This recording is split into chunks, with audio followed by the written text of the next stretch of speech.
underwear there. That's right. We went jewelry shopping. Kazakhstan cuisine. They good.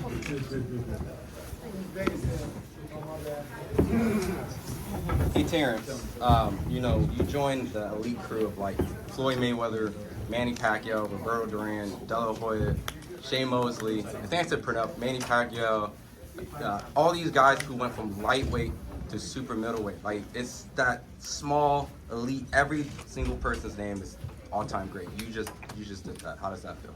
Oh, I feel great. You know, it was one of those missions that we was on, and we wasn't gonna let nobody or nothing take it away from us. Chad, you've moved up multiple times. How does this time, moving up to 154, compare to the other times you've moved up? 147, 140? I felt great. It was no different from 147, to be honest. Israel just was a strong opponent. You know, we knew that coming in the gate. Yeah, is Madrimov a harder puncher than Spence, you would say? I don't know. They have their moments. You know, both of them is very strong, but Madrimov was strong. Yeah. How unusual was the movements, the constant feinting Madrimov did? It wasn't like disrupting me or anything. It was his patience. He was just patient. He was just waiting. He'll feint, and just keep feinting until he get a little closer. So he was real patient in there. He wasn't rushing in with nothing. He wasn't winging those wild winging shots like we normally seen him in the previous fights. He was very disciplined. We're accustomed to seeing you switch between Southpaw and Orthodox throughout a fight, but you stuck to Southpaw for most of this fight, even though you kind of kept getting you with that right. Why not switch to Orthodox? Well, you know, the right hand wasn't bothering me. You know, I wasn't really too much worried about the right hand. You know, he landed a couple of times at the end of the round where he was trying to steal the round. But I just was trying to counter him, but at the same time, he had a good game plan. He had a lot of feints, and I was just trying to dictate when he was going to come, and a lot of times I was wrong.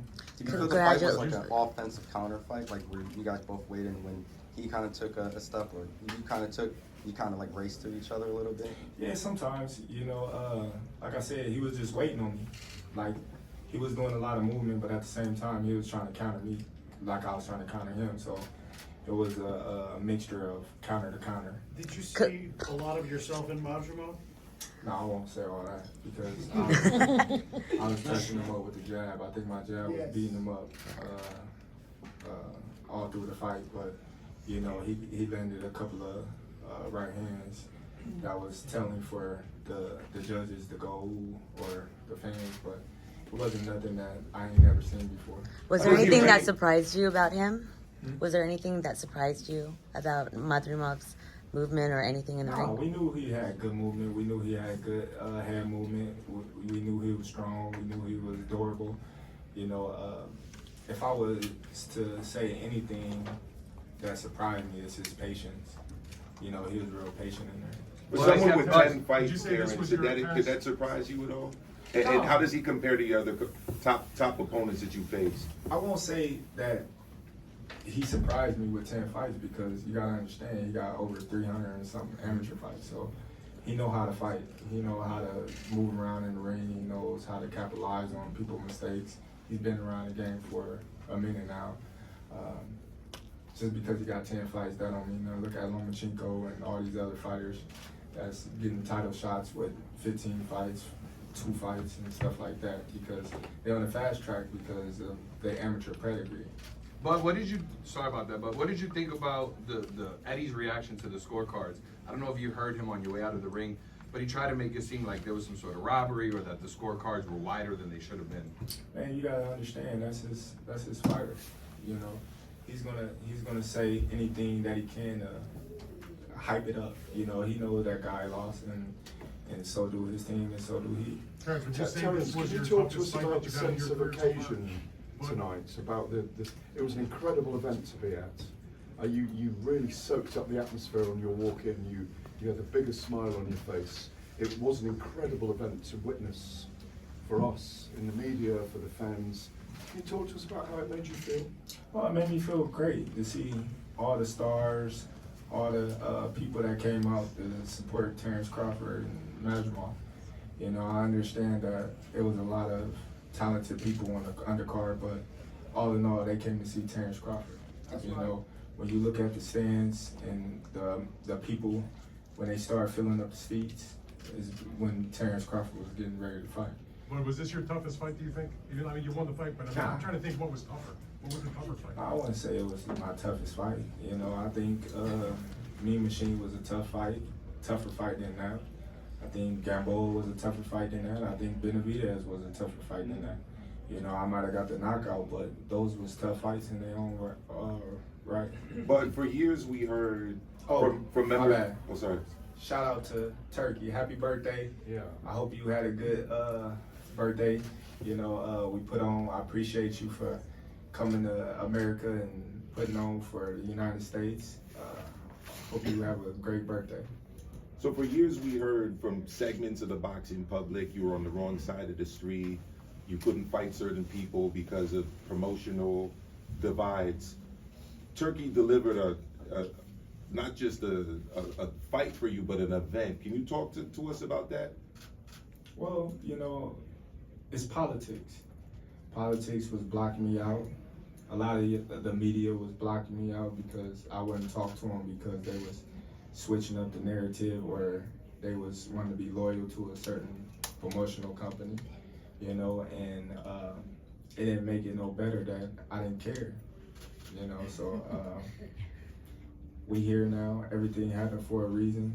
The cream always rise to the top, you know. And if you look around, I'm the last man standing, and I was the one that they was talking so bad about. Are you happy to fight in other parts of the world as well? Are you happy to fight in other parts of the Do you world? feel like you got your revenge on all the people that was talking mad about you all these years? Shit, look at me. You know, look at me right here and look at a lot of them in the same room that was talking so negative about me. They want to get interviews, they want to sit up and shake my hand and be friends, and, you know, at the end of the day, they want to say it's just business. It's just business. I don't hold it a grudge against them or anything. I just say, hey, it is what it is. Everything happened for a reason, and for that reason being, I'm still at the top, and I'm still, you know, undefeated. I'm still a 4-weight world champion, a 2-time undisputed champion, two-time ESPY award winner. That's right. You know, fighter of the year. Like, what more can you ask for Terence Crawford? Is Canelo next for you? I don't know. We'll see. All right, thanks, guys. We're gonna wrap this. Did the gloves bother you at all? Oh yeah, what happened The with the gloves? gloves? Did they bother you at all? No, not really. My coach had addressed some things that he didn't like about Israel's gloves that he didn't like about it. He brought it to the team attention, and of course, you know, we're gonna back our coach, and they stood on their ground and said, hey, either you can wear the same gloves, or, you know what I mean, or not. So we chose to use the same gloves. So I asked Coach the same question. I don't want your reaction. Is an Earl Spence rematch on the table still, or? Nah. All right, we're gonna wrap there. Thank you, Terence. Congratulations. Hold on, everybody. Hey, hold on, everybody. Hold on. Oh. Hold on. I want to bring the team up, man. Yeah. This was a great win, and everybody on the team has played their part. Come on, team. Hi, Shakur. There's Shakur. Come on, Steve. I'm like, hi, Shakur. Great job, champ. Omaha's on. No side, stand up. Come on, y'all. Come on. Thank God I came here. Ish, where you going? Ish.